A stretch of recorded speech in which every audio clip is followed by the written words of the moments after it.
Hi everyone, কেমন আছো সবাই? আশা করি ভালো আছো। টিএস ম্যাথ ক্লাসে সবাইকে স্বাগতম। আমি আজকে লিনিয়ার প্রোগ্রামিংয়ের 2-এর বির সমীকরণ জোটের মৌলিক অনুকূল সমাধান নির্ণয় নিয়ে আলোচনা করছি। চলো দেখা যাক। দেখো, আমি উদাহরণ 1 নম্বর নিয়ে নিয়েছি। নিম্নের সমীকরণ জোটের সকল মৌলিক অনুকূল সমাধান নির্ণয় করো। এখন দেখো, 2টি সমীকরণ দেওয়া আছে। এখন এই সমীকরণকে আমরা ax = b আকারে লিখব। দেখো, a = দেওয়া আছে, এত লিখতে পারি। এত কিভাবে? দেখো, এই যে x এর সহগগুলো, সেগুলোকে আমরা সব a ধরবো। x এর সহগ আছে 4, 2, 3, -8, সেইগুলো এখানে লিখছি।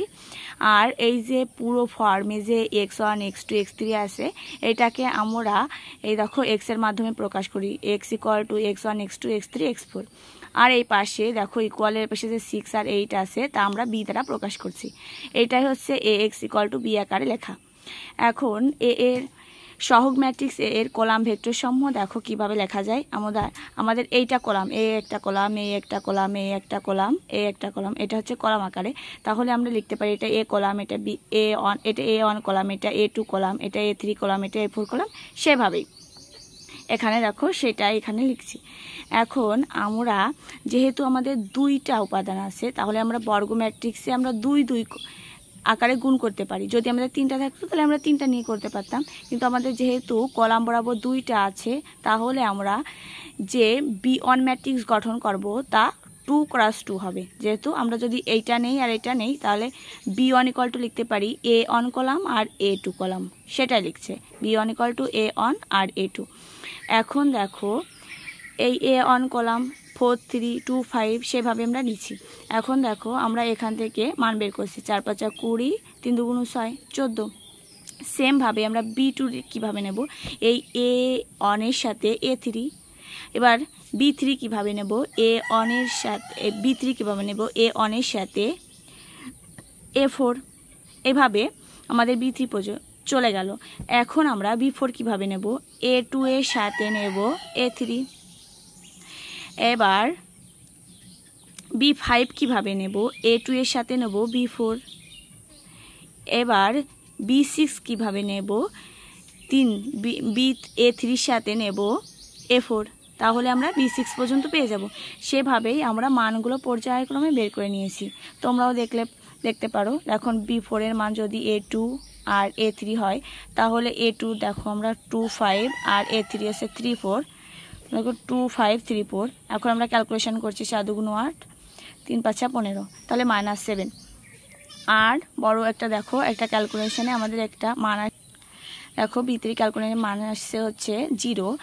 এই 0 মান আসলে এটা হচ্ছে ব্যতিক্রমী ম্যাট্রিক্স। আর এটার হচ্ছে কোনো ব্যতিক্রমী ম্যাট্রিক্সের কোনো মৌলিক অনুকূল সমাধান থাকে না, সেহেতু আমাদের এই মানটা বাদ যাবে। আমাদের করার ক্ষেত্রে এই মানটা আমরা বাদ দেবো। সে কথাটাই এখানে দেখো আমরা লিখে দিয়েছি। b3 ব্যতিক্রমী ম্যাট্রিক্স অবশিষ্ট 5টি উপম্যাট্রিক্সের ব্যতিক্রমী নয়। সুতরাং ওই 5টি উপম্যাট্রিক্সের আমাদের 5টি মৌলিক সমাধান বিদ্যমান আছে, সেটাই আমরা লিখেছি। পর্যায়ক্রমে পরবর্তী ধাপগুলো দেখা যাক। দেখো, b1 = আমরা a1, a2 লিখছিলাম।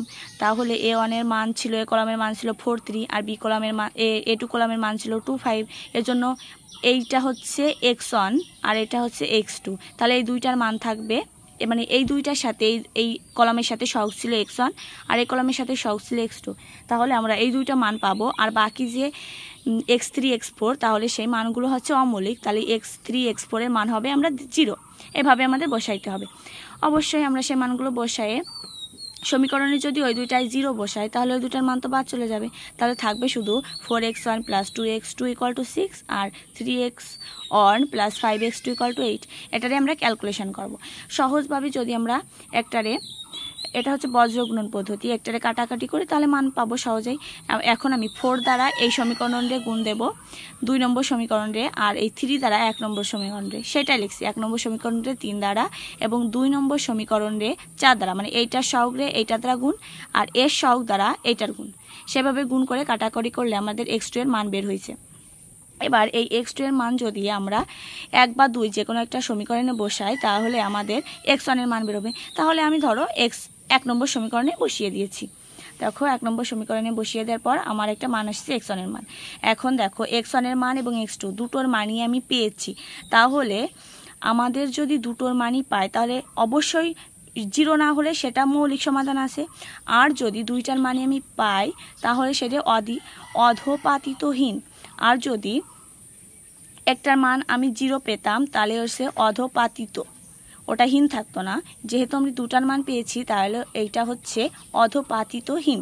সে কথাটা আমি এখানে লিখে দিয়েছি যে x1 এর মান পাইছি আমরা, x1 = 1, x2 = 1, আর এই দুইটার মান তো আমি ধরেই নিয়েছিলাম, সেটা বসিয়ে দিয়েছি এবং সমাধান অধপাতিতহীন আর অনুকূল সমাধান বিদ্যমান।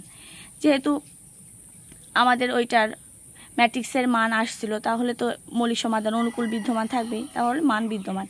এখন আমি নিম্নরূপে b2 এর মান বের করব। b2 এর মান বের করতে হলে a1 আর a3, এজন্য a1 এর সাথে আমাদের সহগ ছিল কত x1 আর a3 এর সাথে সহগ ছিল কত x3, সেই দুইটার মান থাকবে আর বাদ বাকি যে x2 x4 তার মান আমরা 0 বসিয়ে দেব। দেখো আমি এইভাবে মানটাকে বসিয়েছি। এই যে a1 এর মান 4x1 আর a3 এর মান 3x3 = 6, পর্যায়ক্রমে হচ্ছে 3x1 + 4x3 = 8। এখন দেখো আবার আমি এইটারে সমাধান করব, তাহলে আমি দুইটা মান পাবো। কোন দুইটা মান পাবো? x1 আর x3 এর মান পাবো, আর অবশিষ্ট দুইটা তো আমি ধরেই নিয়েছি, সে দুইটা হচ্ছে 0। তাহলে দেখো আমি যদি এই 3 দ্বারা মানে দ্বিতীয় লাইনের প্রথমটা সহগ x1 এর সহগ দ্বারা এটারে গুণ করি আর এই 4 দ্বারা এইটারে গুণ করি, সেই কথাটা আমি এখানে সুন্দরভাবে লিখে দিয়েছি যে 3 নম্বর সমীকরণকে 3 দ্বারা এবং 4 নম্বর সমীকরণকে 4 দ্বারা গুণ করে বিয়োগ করি। বিয়োগ করলে একটা কাটাকাটি হয়ে যাবে, আমরা x3 এর মান পাবো। x3 এর মান যে কোনো একটা সমীকরণে বসাইলে আমরা হচ্ছে x1 এর মান পাবো। যেহেতু আমি 1 নম্বর সমীকরণে বসাইছি, তোমরা চাইলে 2 নম্বর সমীকরণে বসাইতে পারো। এখানে x1 এর মান আমরা 0 পেয়েছি। যেহেতু এটা মৌলিক সমাধান, কারণ এখানে আমাদের নির্ণায়কের একটা মান ছিল, সেহেতু এখানে যেহেতু একটা x1 এর মান 0 বের হয়েছে, তাহলে এটা হচ্ছে অধপাতিতহীন, আমাদের এটা মনে রাখতে হবে।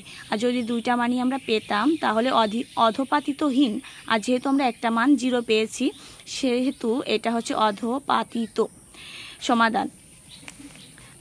এখন b3 ব্যতিক্রমী ম্যাট্রিক্স, কারণ ওখানে আমাদের 0 হয়েছিল, কোনো মৌলিক সমাধান নাই, সে কথাটা আমি এখানে লিখছি। এখানে b4 এর ক্ষেত্রে আমরা a2 a3 এই মানগুলো বসিয়ে, এখন a2 তার মানে x2 আর a3 মানে x3 এই দুইটা মান আছে, আর আমাদের বাদ বাকি দুইটা আমাদের 0 ধরে নিতে হবে। 0 ধরলে এরকম একটা সমাধান আসবে, এরকম একটা সমীকরণ জোট আসবে। সেই সমীকরণ জোটটা আমরা সমাধান করলে x2 = 0 বের হবে আর x3 = 2 পাবো। তাহলে যদি একটা 0 বের হয় তাহলে আমরা অধপাতিত, সেটা তো আমরা আগেই জানি। এটা একটা মৌলিক সমাধান, বাট এটা একটু অধপাতিত।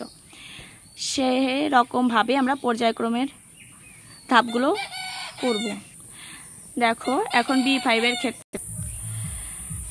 এর ক্ষেত্রে ছিল আমাদের a2 আর a4। তাহলে a2 হলে x2 এর মান আমরা পাবো আর হচ্ছে a4 এর মান, আর বাদ বাকি হচ্ছে যে x3 আর x1 তার মান আমরা 0 ধরে নেব।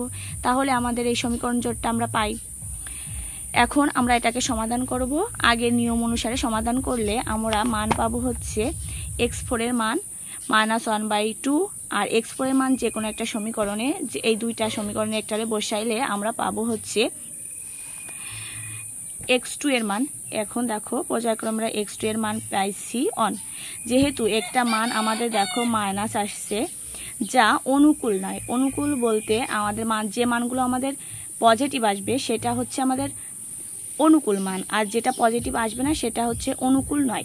সেক্ষেত্রে আমাদের এটা মৌলিক সমাধান, বাট এটা অনুকূল নয়, সে কথাটাই এখানে আমরা লিখেছি। দেখো b6 এর জন্য a3 আর a4 সেম ভাবে আমরা a3 কলামের মান বসিয়েছি, a4 কলামের মান বসিয়েছি। এর জন্য এই যে a3 তাহলে x3 আর a4 তাহলে x4, এই দুইটা মান আমরা থাকবে আর বাকি দুইটা আমাদের 0 হয়ে যাবে, সেটা আমি লিখছি। পর্যায়ক্রমে এভাবে আমাদের সমীকরণটা লেখা যায়। a3 এর সমীকরণ, a3 এর কলাম আর a4 এর কলাম = 6 আর 8, এরকম লিখবা। লিখে আমাদের এরকম আগের নিয়ম অনুসারে সমীকরণটা সমাধান করব। সমাধান করলে আমরা x4 এর মান পাবো। এবার x4 এর মান যে কোনো একটা সমীকরণে বসাইলে, যে 9 আর 10 যে কোনো সমীকরণে একটা বসাইলে, দেখো যে কোনো একটা সমীকরণে বসাইলে আমরা পাবো হচ্ছে x3 এর মান। যেহেতু দেখো আমাদের x4 এর মান, দেখো x4 এর মান একটা 0 আসছে, যদি 0 আসে তাহলে আমরা যে কোনো একটা মান 0 আসলে অধপাতিত, সেটা তো জানি। সেহেতু আমরা লিখছি মৌলিক সমাধানের 0 0 2 0 সমাধানটির x4 0 আসাতে এটা হচ্ছে অধপাতিত। সেই কথাটা সুন্দরভাবে এখানে গুছিয়ে লেখা আছে। তাহলে আমাদের যে মানগুলো বের হয়েছে x1 = 1 1 0 0, তারপরে এই মানগুলো তো আমরা আগে বের করছি, সেটা আমি সাজিয়ে লিখছি যে এইগুলো হচ্ছে অনুকূল, আর যেটার মান আমাদের মাইনাস আসছে সেটা হচ্ছে অনুকূলহীন, সেটাই আমি এভাবে সাজিয়ে লিখছি। এভাবে করলেই আমাদের অঙ্কটা সম্পূর্ণ হবে।